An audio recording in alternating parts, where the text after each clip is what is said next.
the core question of how a violent, psychotic individual was released into community to attack innocent people is the question that needs to be answered.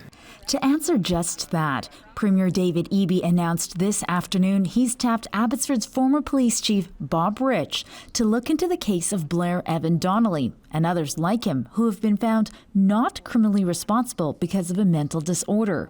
On Sunday, the 64-year-old who's incarcerated at a psychiatric hospital was on an unescorted day pass when he allegedly stabbed 3 strangers in Chinatown.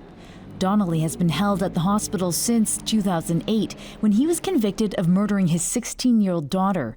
In 2009, during another day pass, he stabbed someone else. I had the opportunity to read the decision of the BC Review Board, which when I read it, seems to clearly conclude that this man was a significant risk, shouldn't be released. The BC Review Board will not release the decision, but in documents obtained by CHEK News and shared with CBC, it shows the board last assessed Donnelly in April. The panel concluded he was, quote, a significant threat, that he needed significant supervision to prevent further harm to the public, and a psychiatrist testified he was at a high risk of relapse. Advocates for victims' rights say there needs to be more accountability from the board. They do not put the public safety as the highest priority, which is what they should do.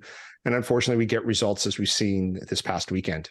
Teixeira advocates for Darcy Clark and her family. Her 3 kids were murdered by their father, Alan Schoenborn, in 2008. He was also found not criminally responsible because he was in psychosis. When he was granted unescorted overnight leaves, the family had concerns, and the board then said he still posed a significant threat. Yet the BC Review Board just doesn't care. They hope to play experiments in our public. In the case of Donnelly, a lack of staffing and supervision might be to blame, says this SFU criminologist. Hello, Mr. Eby. His white-hot fury, he can figure out ways to allocate funds to this portion of the mental health system.